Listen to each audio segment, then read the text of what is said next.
a quick follow-up for the first round, and please state your name and affiliation. Avant de poser une question, veuillez vous identifier. Libre à vous de poser vos questions dans la langue officielle de votre choix. I just want to remind people to mute their line if they're not asking a question. You can do so by pressing *6 and unmute by pressing *6 again. Pour mettre votre ligne en mode discrétion, appuyez sur *6. Pour l'enlever, faites *6 encore une fois. The first question will go to Shelley Hagan, followed by Jordan Press, then Tony Mace. Over to you, Shelley. Hi, Governor Macklem. This is Shelley Hagan with Bloomberg News. What do you think of the Finance Department's venture into stabilization policy, with Freeland saying she will provide stimulus based on how much the economy needs it? I'm curious how the bank is looking at this. Does it impact your own policy trajectory? Will you have to model it? Or do you have any concerns about it?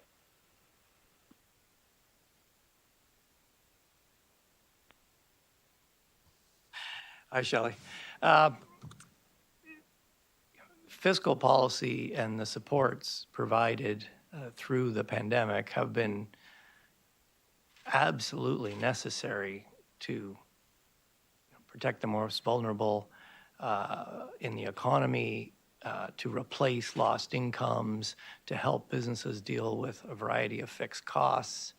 And the stimulus going forward, which is outlined at a high level in the outlook, will be helpful in supporting the recovery. I think at a high level, monetary policy and fiscal policy have been working in a very complementary way. We are guided by our inflation target, and that will continue, but the two have been working in a complementary fashion.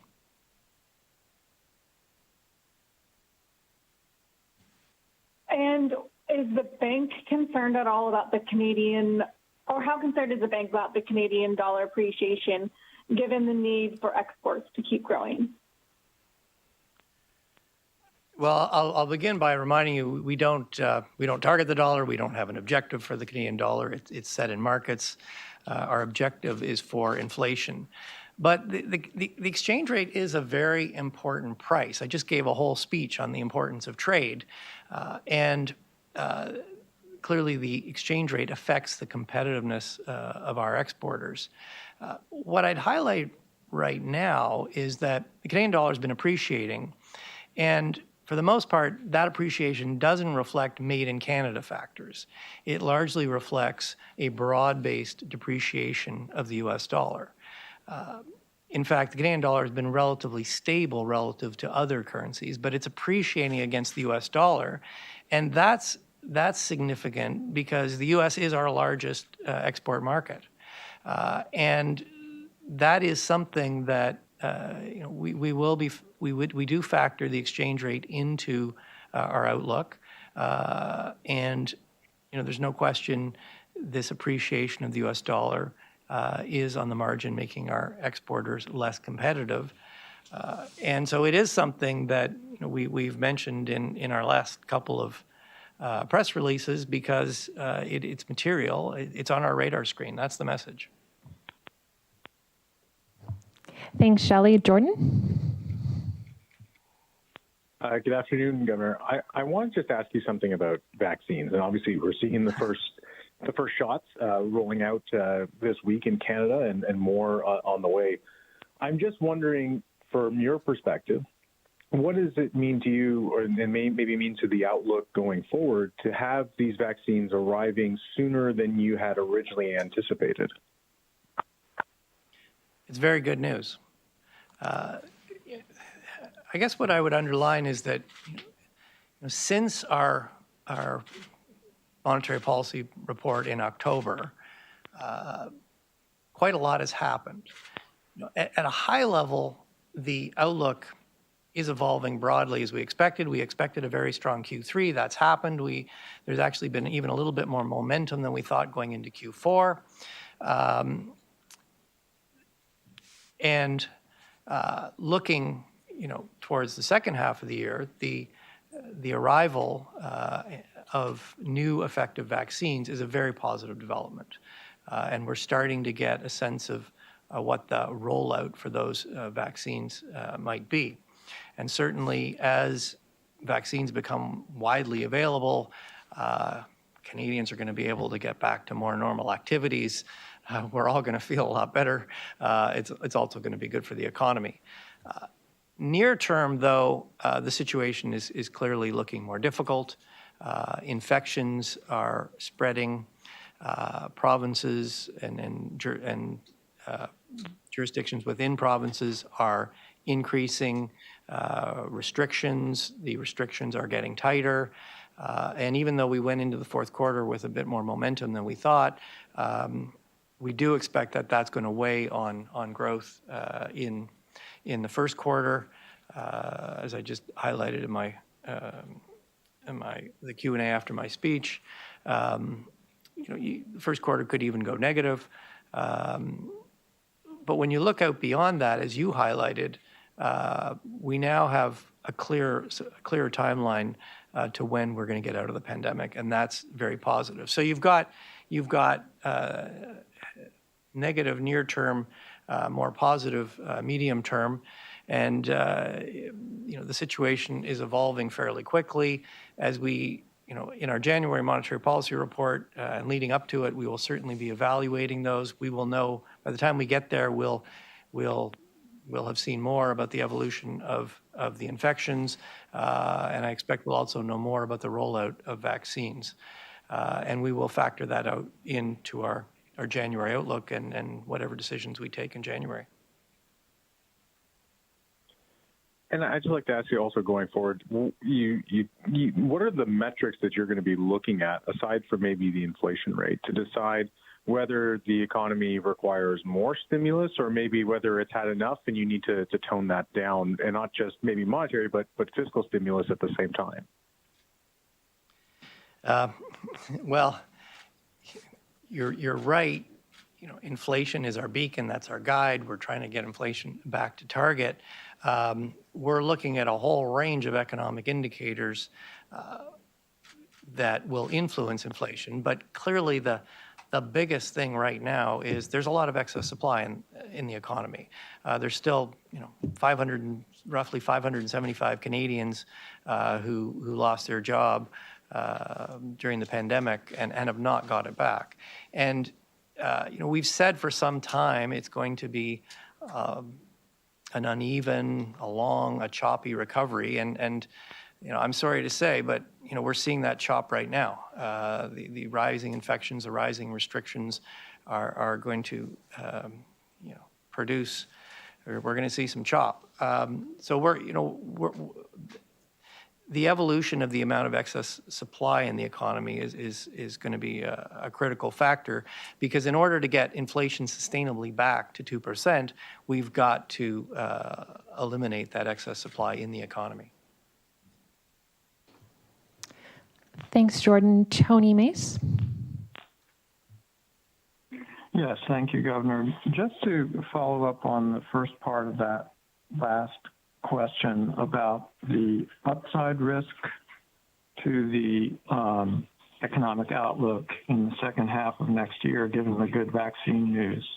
How much of a risk is there to the interest rate forecast that follows on from that? If you get the vaccines rolled out in the first half of the year and the consumer starts to bounce back in the second half, and exports, as you mentioned earlier, and other investments, what would that mean for the interest rate outlook? Well, I really hope things break to the upside, but what I want to underline right now is that there are upside risks, and certainly the development of vaccines, there is a scenario where the recovery is more rapid than what we have laid out in the October monetary policy report. At the same time, the near term, the downside risks, the near term are looking more serious. And particularly if the economy slides back, we were in a very deep hole. We've climbed a long way out. If we slide back, we're going to have further to get out again. So, those are the sort of things we have to evaluate and assess going forward. And I think right now it's too early to tilt either way, and we're getting new information. New information is arriving rapidly. So we will be assessing this and taking our decisions in January. If I might just follow up on the new information that is arriving rapidly, are you referring to new information that is showing the near-term negative effects of the second wave? I would actually highlight, both information. So, on the negative side, we are starting. So if you look at the aggregate numbers, for example, you look at labor force growth, labor force survey for the last couple of months, overall, in aggregate, job growth has continued. And in fact, as I indicated, there's been a bit more momentum in the fourth quarter than we were expecting in October. But if you look underneath the hood, you can see, for example, in recreation and culture, in food and hospitality, the last 2 months, employment has fallen in those sectors. So you are starting to see the effects of the restrictions, and as those restrictions mount and increasingly bite, you'll probably see more. So yes, we will be getting more information on that. On the vaccines, we're going to be getting more information on what the rollout looks like across the country. There's more than one vaccine. There's rollout strategies across all our provinces, and as those become clearer, we'll be able to feed that into our outlook. Thanks, Tony. For reporters who are late in joining the call, if you have a question, let us know by sending a quick email to communications@bankofcanada.ca and we'll put you in the queue. Pour les journalistes qui se sont joints à l'appel avec un peu de retard et souhaitent poser une question, envoyez un bref courriel à communication@banqueducanada.ca. We will go to Julie Gordon next, followed by Greg Quinn and Paul Vieira. Julie? Hi there. Thank you for taking our questions today, Governor Macklem. I'll probably take you back where we've kind of been already, but you said today that the vaccine news is providing reassurances that normal activities can resume sometime later next year. Does this change your views on when the economic slack will be absorbed, meaning will this happen sooner than 2023? Well, I think I've already answered that question. I think it's premature to come up with an answer to that question. We are assessing. We will be assessing, and it'll be feeding into our full outlook that'll come in January. As I've highlighted, there are the vaccines are a very positive development, and as you just said, the timeline to when we can start to get back to more normal activities is becoming clearer. Having said that, nearer term, the news is more negative. And one of the things we've talked about repeatedly and are quite concerned about are what are the longer term scarring effects of this pandemic. The longer it goes on, the deeper it is, the more potential there is for more durable longer term consequences. So if the recovery were to stall, if it were even to fall back, the potential for those scarring effects becomes more serious, and that could prolong the recovery. On the other side, as you've highlighted, the vaccines are certainly a very welcome and very positive development.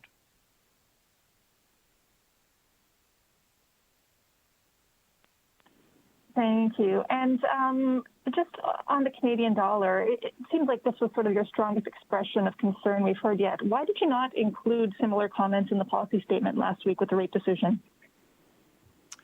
I don't have it in front of me, but I think there was a sentence in the rate decision that, yes, we're not going to give a 5-minute. It's a one-page decision.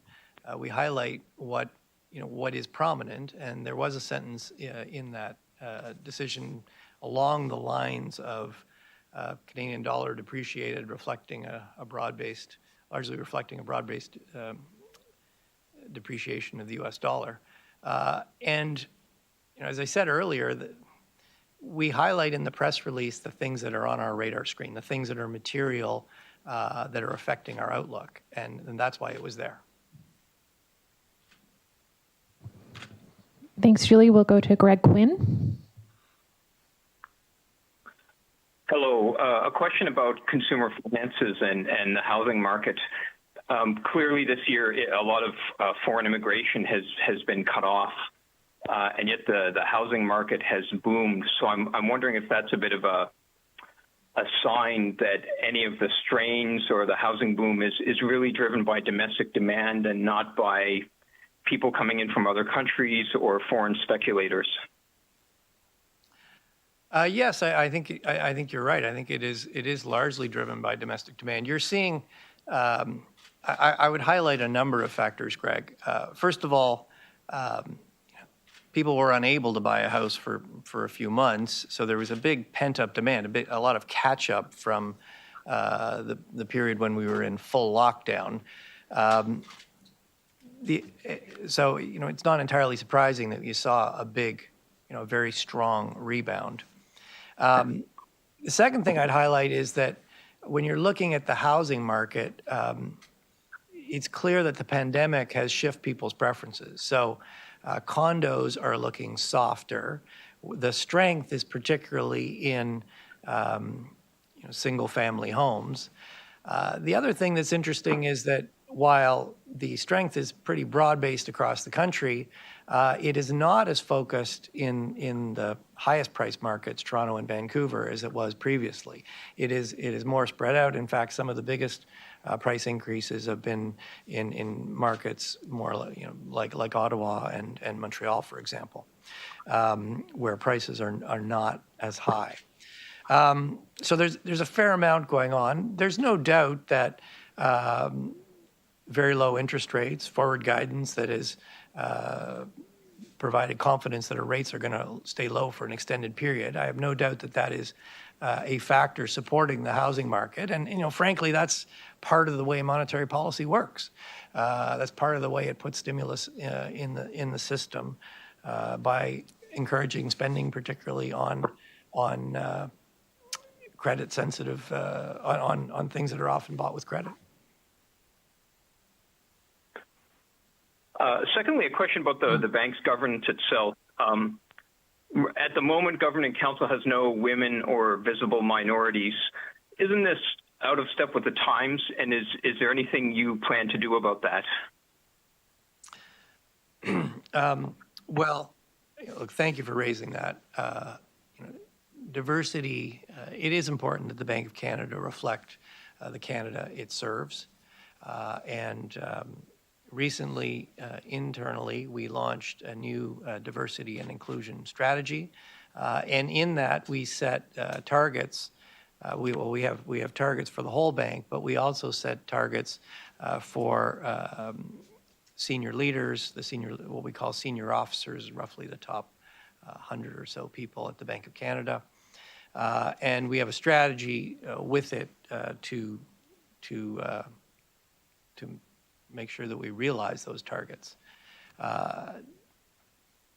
I would say a couple of things here. First of all, it's important that the bank attracts the best talent, and that means we need to be attracting talent from all places, all cultures. If we're missing parts, if we're not getting access to some parts, we're not getting the best talent, and then we need to develop it. The Bank of Canada needs to be an inclusive place where people can bring their whole self to work. I mean, that's how you're going to get the most out of your employees. And there is consistent evidence across many companies. So that is a priority, and thank you for raising it. Thanks, Greg. We'll go to Paul Vier of the Wall Street Journal, and then the last question will be from Dave Parkinson of the Globe and Mail. Paul? Good afternoon, Governor. On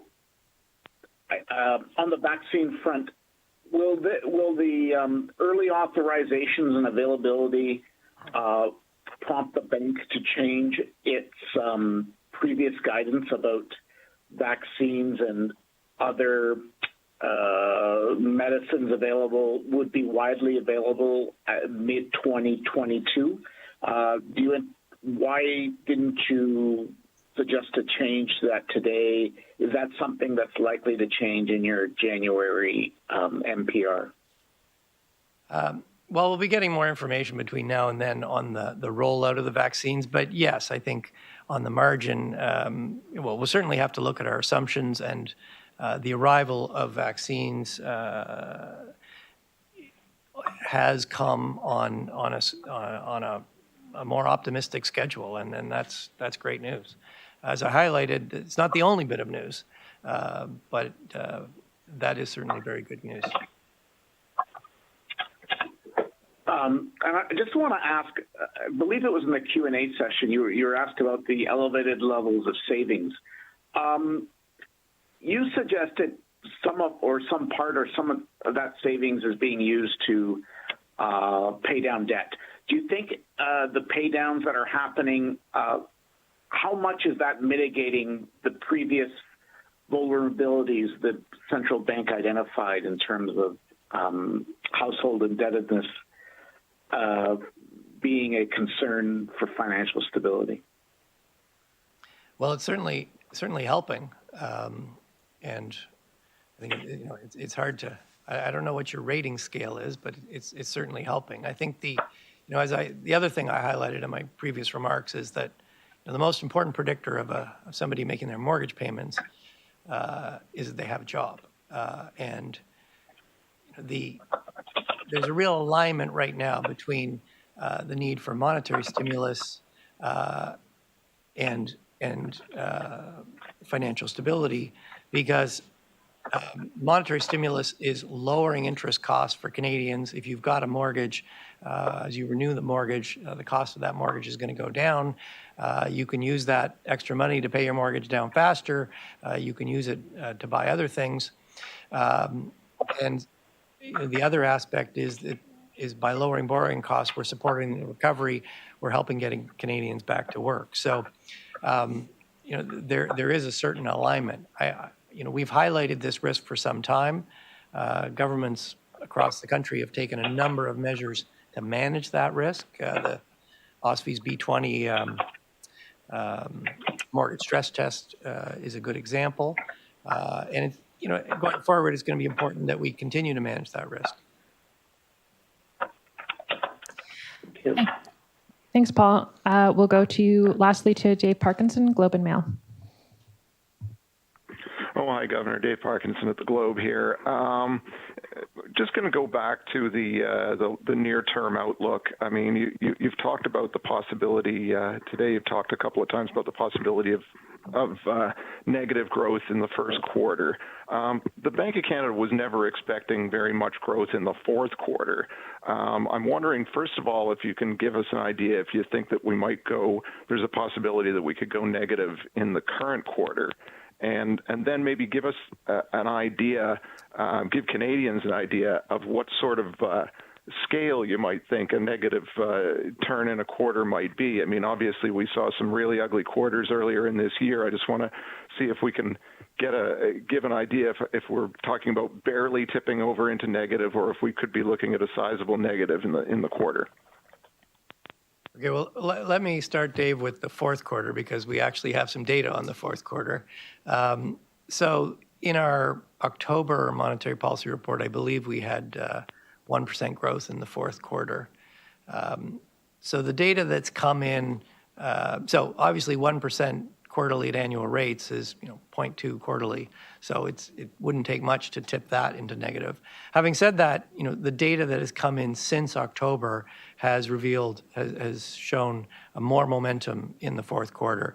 So the chances of it going negative are less now than they were in October. I don't have a new number for you, but I think it'll likely be bigger than 1. With respect to the first quarter, that's a bit tougher. We obviously don't have any data, and the restrictions, the infections it's a very fluid situation. I will say that, with respect to the negatives, we're certainly not expecting, it could be negative, it could be positive. I think if it's positive, it's likely going to be a small positive. If it's negative, I think it'll be a relatively modest negative. We're not talking anything like the second quarter. Or even, sorry, this is sort of an aside to that one as opposed to a new question, but you say you don't think it'd be anything like we saw in the second quarter. Could it be comparable to what we saw in the first quarter of this year? Well, I think I don't have any more than I told you, David. It could be a small positive, could be a small negative. Okay. Okay. Sorry, go ahead. Well, that's all the time we have for Dave. So that concludes our press conference. Thanks to you, Governor, and thank you all for joining us today. Thank you all.